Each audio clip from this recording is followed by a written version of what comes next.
Guten Morgen, liebe Geschwister. Ja, leider werde ich tatsächlich heute auf Englisch reden. Tut mir sehr leid, aber ich wurde davon bewusst gemacht, dass es heute einige internationale Geschwister hier sind und es deswegen wichtig wäre, dass ich auf Englisch rede. Ja, ist halt immer schwierig, sollen wir Deutsch oder Englisch reden, aber deswegen wird uns ja gesagt, wir sollen alle eine gemeinsame Sprache haben, und zwar Finnisch, gell? Ja. Yes. No. Okay, from now on I'll continue in English. Just needed to make sure the German audience also gets some humor in today, without translation but directly. Yeah, and I'm happy to see all of you this morning. Although I can't really see you properly. I think I was staying up too late last night, but still I think I can see many faces that I'm very happy to see here.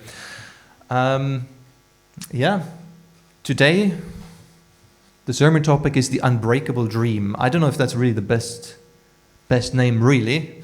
And I tried to choose a nice tie instead to make up for that, but yeah. Thank you. Julia noticed. Maybe the first row could notice. Just going to hold this. So, do we need to put the volume a bit down? I'm worried that I'm a bit too loud. I'm speaking very quietly now. I'm going to shout later on. So. Okay. Yeah. Anyway, it's wonderful to see everyone. Really, after being gone for a while, I came back from holiday. In Korea and so on, and started working again a couple of weeks ago. It's been very intense, and I realized on Friday, I don't actually know what I'm going to talk about on Sunday yet, but usually when you become aware of that and you have a moment of silence. I was at work. Fortunately, this time I was not in the big room with the others. I had my own office for the time being, so at some point just I looked out for a second, just a moment looking at the autumn leaves, and then I got the sermon topic without trying to think about it, but yeah. The real question I want to ask today is, that I want to start out with is, what is our purpose? What is the purpose of our movement? Do we have a shared purpose goal? Thoughts, suggestions?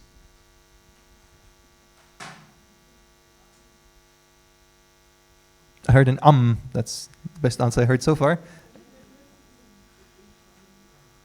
Huh? To build Chonaguk and to what? Oh, I think I'm done for today.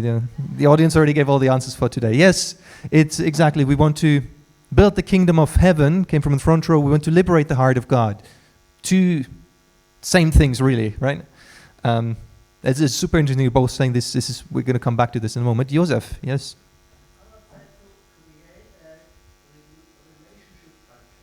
We are here to create a relationship culture. To create a relationship culture. Mm-hmm. And the create a relationship culture probably looks like Kingdom of Heaven, right? So that'll be Chonaguk. Yes. Yeah, anything else what's the purpose of our movement? Are we only there to build a kingdom, or do we have any other purpose as well?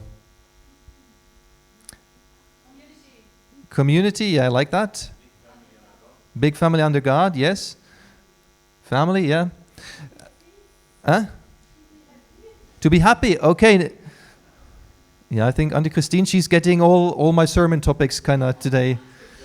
Yeah, I don't know if it's something in Floridsdorf, that we kind of think alike, or she saw my sermon notes. I'm not sure which one this is. Yes. Herbert.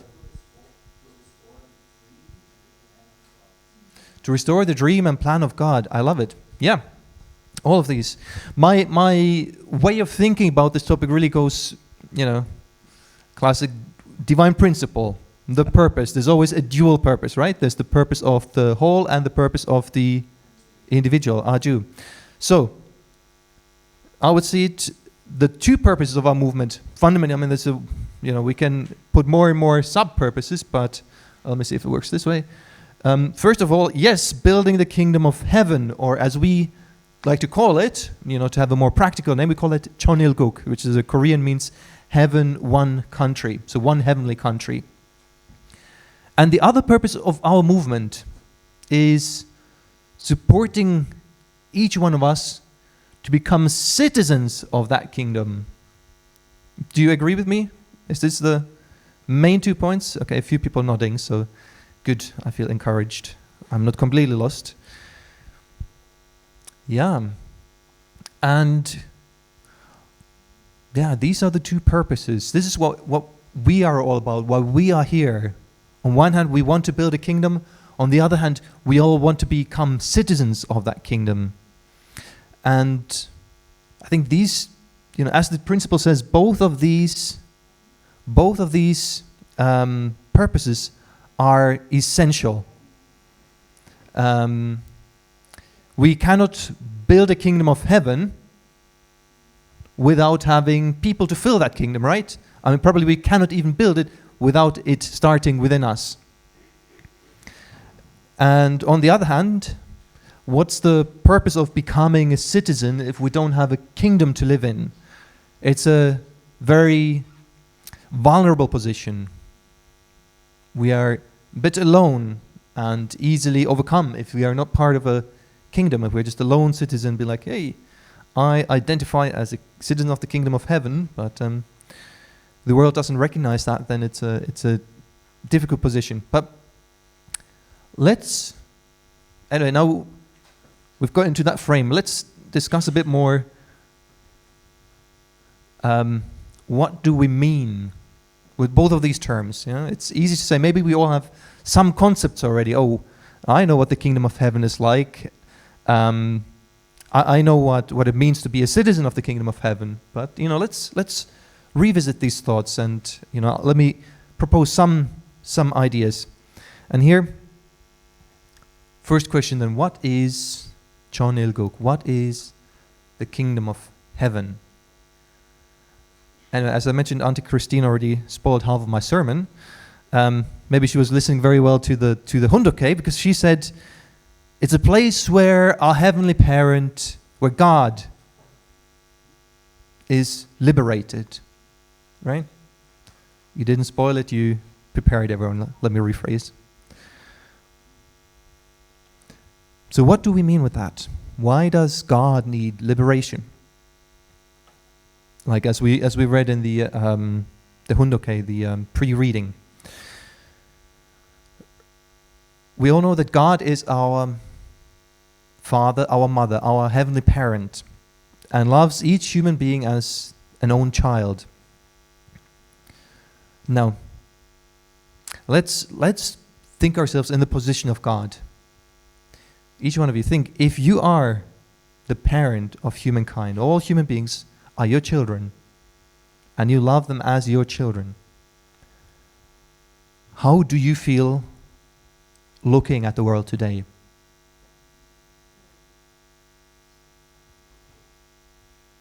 It's as Lizzie said, it's you cannot describe it in word. If you start, if you just think about in the world level, like, okay, I love all people, but when you start thinking concretely what's happening right now, one child doing to another child in the Middle East, in Ukraine, in different parts of the world, what people are doing to each other. If we read the news and look at what people are doing to each other, it's shocking just reading it. But what if you are the parent and it's your child doing this to another one? How do you feel? Is it something? I think it's not something we can really even comprehend. It must be just absolute agony. You as a parent looking what your children do to each other. On one hand, the hate coming from the other, and the other hand, feeling the pain that the other child feels. It's a torturous pain. And our Heavenly Parent has had this going on every day for millennia, at least. The heart being shredded every day. So if we think about this, then is God a free, happy God somewhere? Or, as Father, Mother Moon said, is God the most miserable God who is locked in a prison in hell? Which one is it? As a parent, it has to be a God who is in immense pain and needs liberation. So, the question is, we are the children of God. What are we going to do about this? What are you going to do as a child of God? I think the answer is, if we know that our parents is in this situation, our desperate desire is to help our parent, free our parent, investing our life in order to break those chains. Even though I'm just one person and there's 8 billion others out there, if I can break one chain, take one nail out, that's better. Take me more nails out of our Heavenly Parent's heart, the better. And of course, our dream is that one day, God's heart will be free. Completely free. One day, finally, after millennia, God will be coming out of the jail cell and be like, hey, I have just reason to be happy today. Today, the happiness outweighs the pain. Oh, and this day, it's reducing and reducing. Oh, today, for the first day ever, I didn't cry out of sadness, out of pain. So, what's that world? That's the world where people stop hating each other, where human beings, all of us, recognize each other as brothers and sisters under one parent. That's the only way, right? If everyone can recognize that pain that we are causing to our father, our mother, that'll switch our relation to each other. So, as a result, then people stop taking advantage of each other and instead start caring for each other, helping each other, loving each other. That is the kingdom of heaven we are trying to build. Sounds good, right? Whew. It's a bit of work to do about that, but let's see. Let's first define who will be the people. Oh. Hello? Right, okay. Who will be the people in the kingdom? Everyone saw the next picture and be like, what? What kingdom? Sorry. What were you just describing? No. Yeah, that's the question. Who will be the people in this kingdom? Or what will the people in this kingdom be like? And again, I thought there are two things that describe the people of the kingdom of heaven. First of all, as mentioned, it'll be people who know and love our heavenly parent. That's the first one. Without that, other things don't come. We need to know our heavenly parent. We need to love our heavenly parent. First thing to focus on. Second one, through that, we become supremely loving people towards others. We become our own true self. We're not becoming something like an angel who's like, I'm loving everyone. But we retain our own individuality, our own uniqueness, but we are extremely loving and becoming our own divine self. It's a divine Peter, divine Paulina, divine Verena, Emmanuel. All of us become divine people. We're ourselves, but we're just extremely loving. We know our heavenly parent, and we pass this love on to others. And here comes the caveat, then, what I want to say. We've got a few examples who are these kind of people who know and love God, who absolutely and completely love human beings, other people. Of course, the first person who ever achieved this was Jesus Christ. And we believe at this time, Father and Mother Moon have managed the same. They have loved their enemy, every enemy and every person, and invested completely. And now comes the thing. So if we look at them, even if we look at Jesus, was Jesus always a happy teddy bear? He's always loving and accepting and so on? Or indeed, do we read the Bible and he's saying harsh words to people? Hey, I thought Jesus was nice. What would Jesus do? Well, Jesus can go around with a whip and chase people out and be like, no, no, no, no. Does that mean that Jesus did not love the people he was chasing out of the temple, the money collectors and salesmen? No. Of course he loved them, but loving someone does not mean that you love what the person does. And it's a very, very important distinction. Sometimes we think, oh, we just need to love everyone. Yes, we do. But what comes before loving other people is loving and knowing our Heavenly Parent. As a child of a Heavenly Parent, we see, oh, my brother is doing this. I know this is paining the heart of my Heavenly Parent. Do I love what my brother does? No. I will, well, maybe I don't have to whip him. Maybe that's not the smartest idea always, but I will try to do what I can to, help him not to do that. Try to teach him, educate him. Well, do you know Heavenly Parent? Do you know that's, our Heavenly Parent loves and this and this and this. And when you're doing that, I think you're causing a tremendous amount of pain to Heavenly Parent. And I think this is what Jesus was trying to do.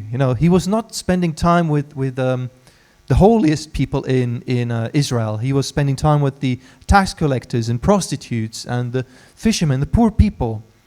And he was doing his very best to teach them and raise them. Father, Mother, Moon, the same. They're doing, here's a picture and there's a picture. They invested all they had to help people to know our Heavenly Parent and to become holy people just like they are. So, Jesus, Father Moon, Mother Moon, that is who we are called to be as well. They are not supposed to be the exceptions. They're supposed to be the first ones, the examples that we all follow, that we all emulate. And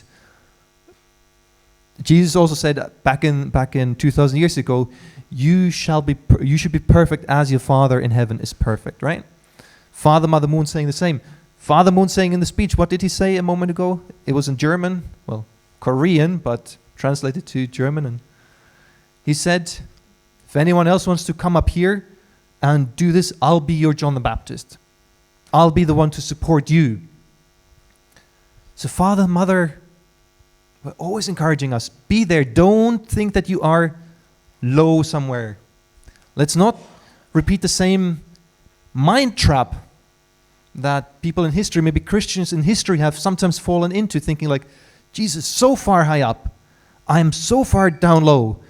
I should just, there's no way I'll ever be there.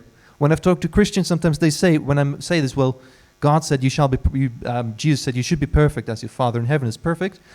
It's like, ooh, but yeah, he was just saying that, but he knows that we can't do it. He just said that to, make us aware that we are somewhere down there. We should not fall into the same mind trap. We need to believe that we can reach that. That's the first mission we need to do, attaining that. So, the definition of who will be the people in the kingdom: someone who knows and loves God, and someone who is an insanely loving person towards other people.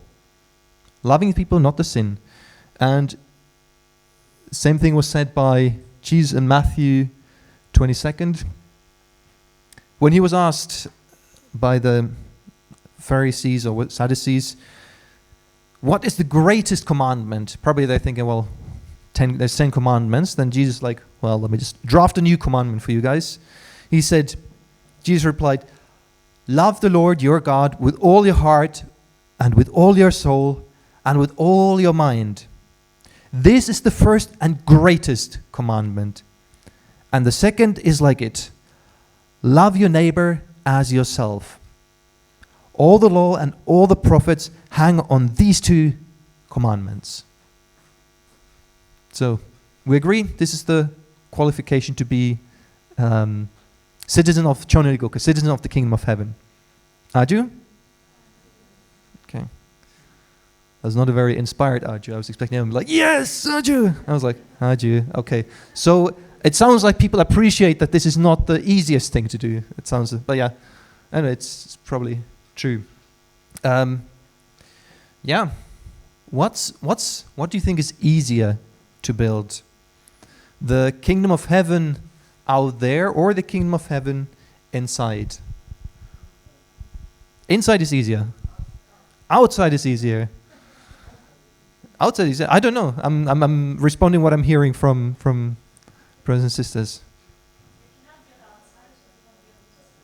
Yeah, they're correlated. I can't build it outside if you don't build it inside. Yeah, true. I mean, I guess we have at least 3 people who've managed to really build it inside themselves. So, okay, that's 3-0 so far. But, yeah, still.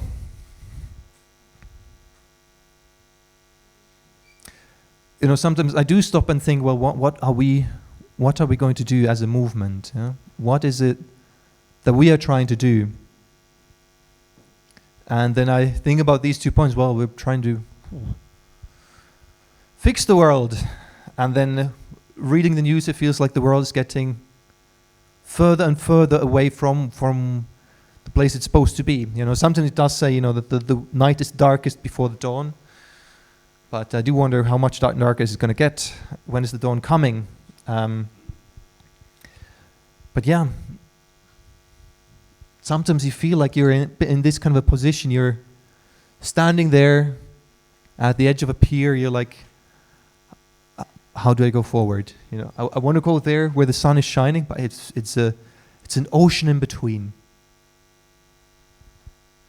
No, maybe it's not an ocean. It looks like there's some land over there. Nonetheless, yeah, sometimes it feels, well, are these 2 goals, are they impossible? Are they unreachable?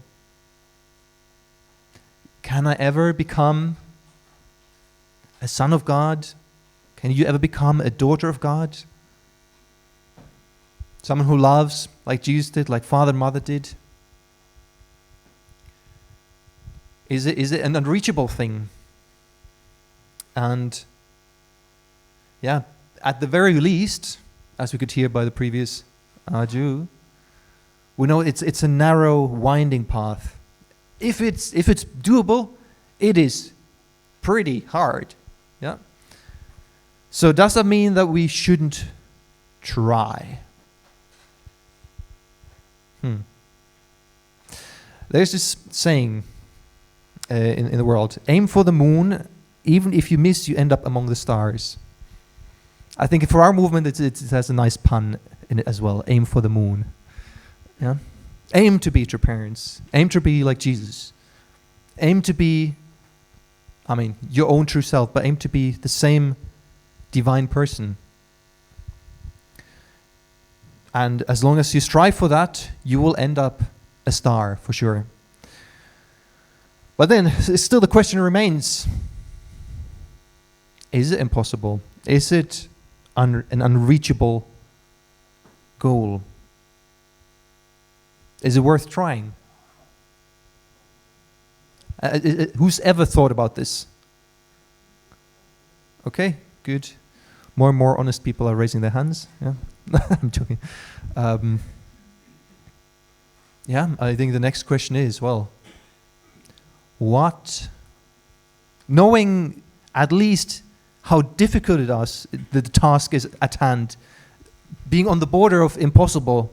If there's maybe a way, but it's very, very, very hard, near impossible. But probably doable. But we don't know. So what are we going to do? We whisper something? No, I didn't catch it. Well, step by step, yes. Well, what are you going to do as a child of God? Yeah, look for companions. Yeah, very good. We're already in a position. I'm not alone.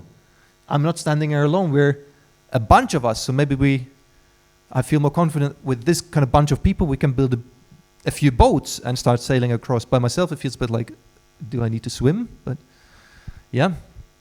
But I think the question is there. What's the mindset behind? As a child of God, do I say, I don't know if it's doable, so I don't want to waste my effort? Where is my heavenly parent? Still in prison, right? That didn't change. So as a child, do I try everything within my power? Do I invest my whole being, my whole life into liberating my heavenly parent? I don't know how far I get in my life. I don't know when that one day will come, when God is completely liberated. But as a child, will I at least work towards it with my whole being, with my whole effort?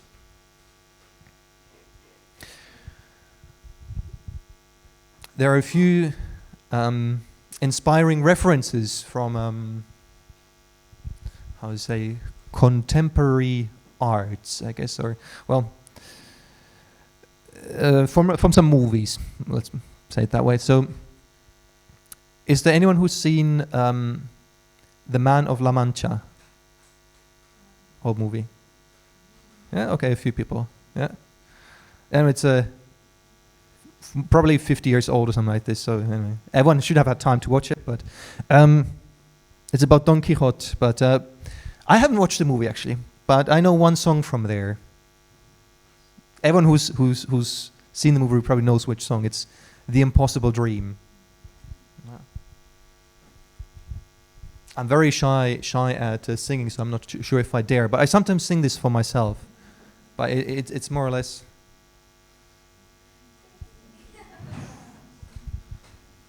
Maybe I need to check the lyrics, but it goes more or less like this.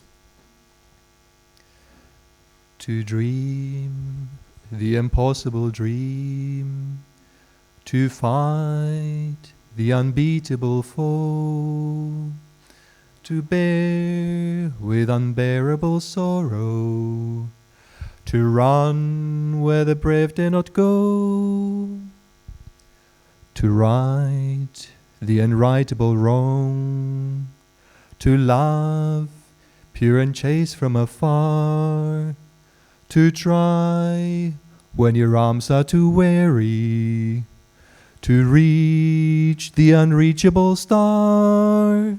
This is my quest, to follow that star, no matter how hopeless, no matter how far, to fight for what's right, without question or pause, to be willing to march into hell for a heavenly cause.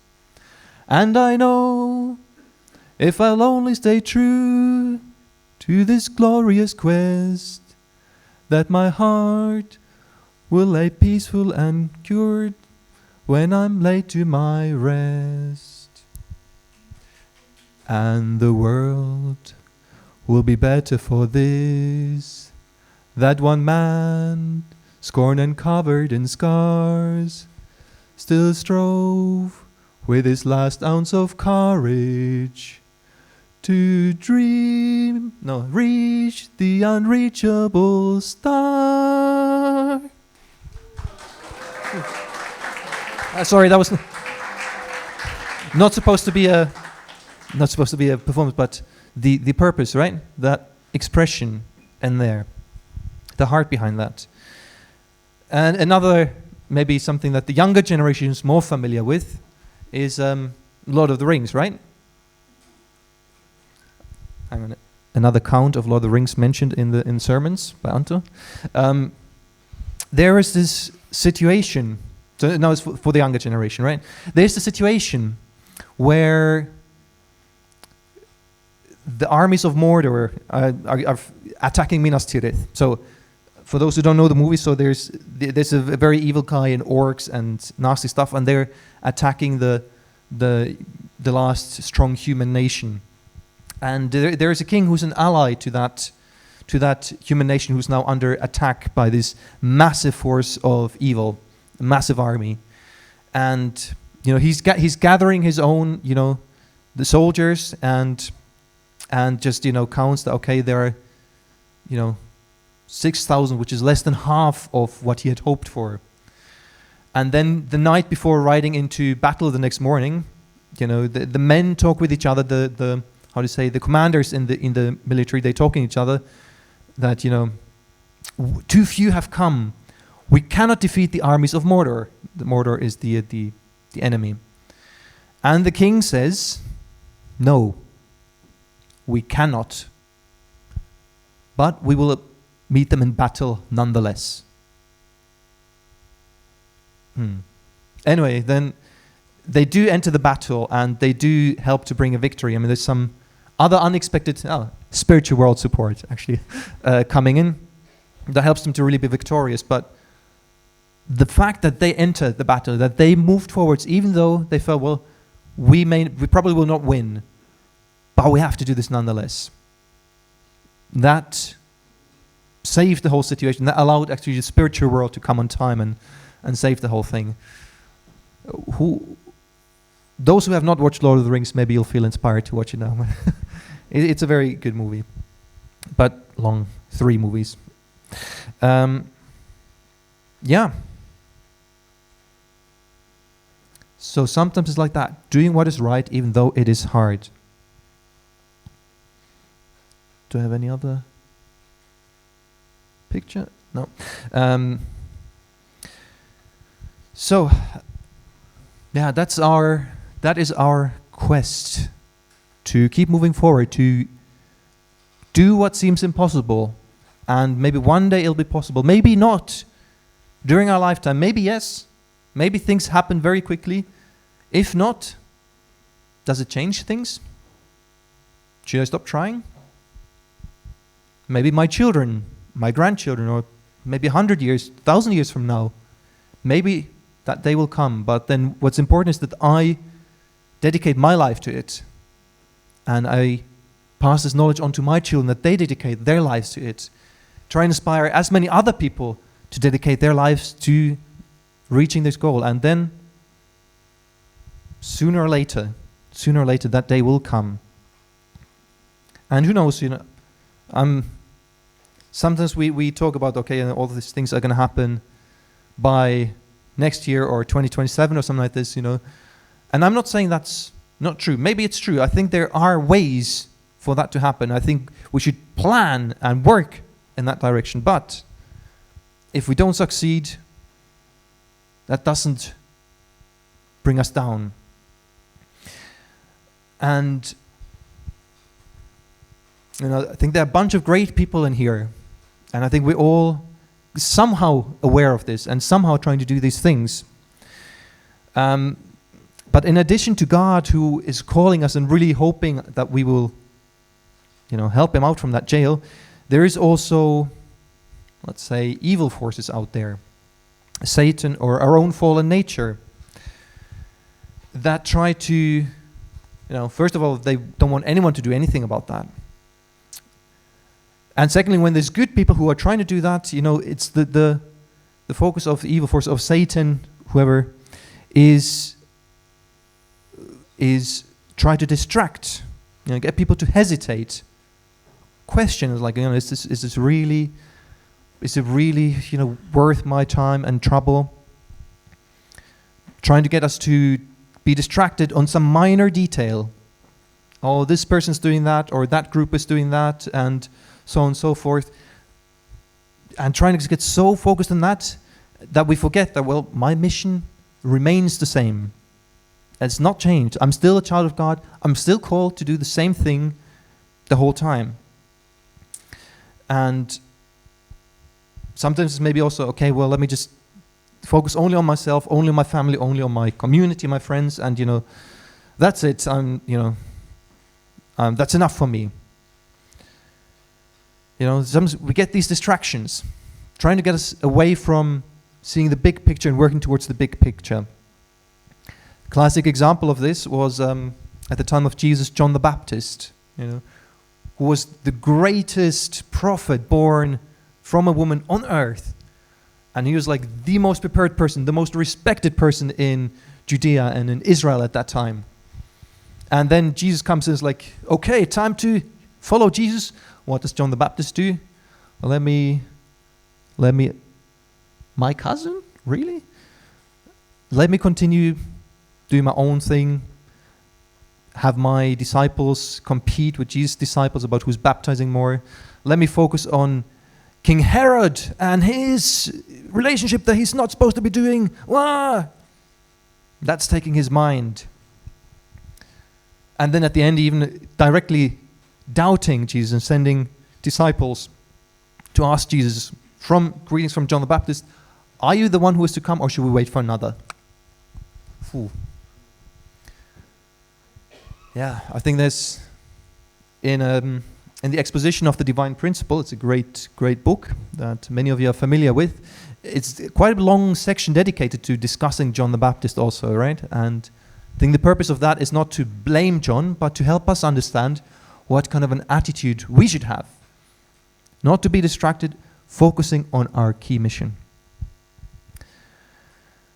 And yeah, finally, I just want to have a, reflection. Okay, now it's been maybe a bit more generally out there, theoretical things, but how is it for myself? Why do I keep going? For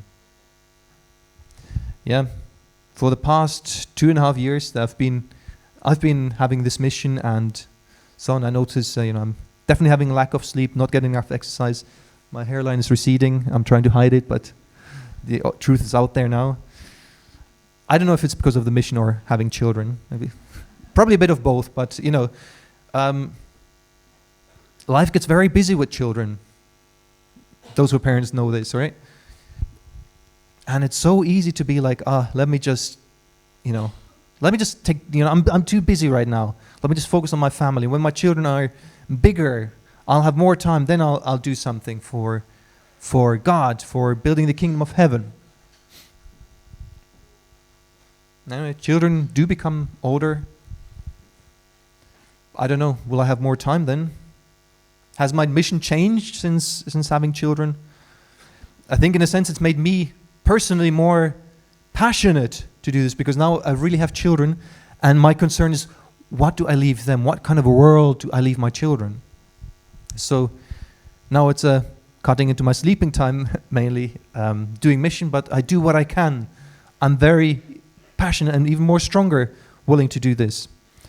On the other hand, I think in the past week and a half, there's been also, different doubts, or like, well, this person's saying that, the leaders are saying this, what's going on?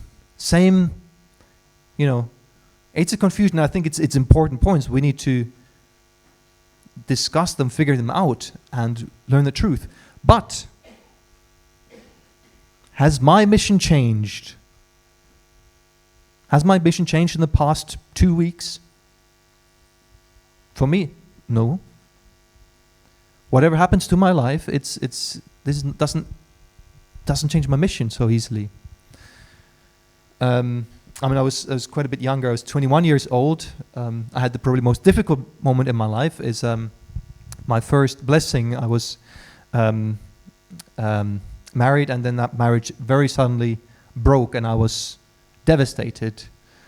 I came to a complete stop. Completely was like, well, where am I? Who am I? What am I supposed to do in life? And I think the first thing was like, okay, take the first step. And in a moment I noticed, well, my goal, my mission has not changed.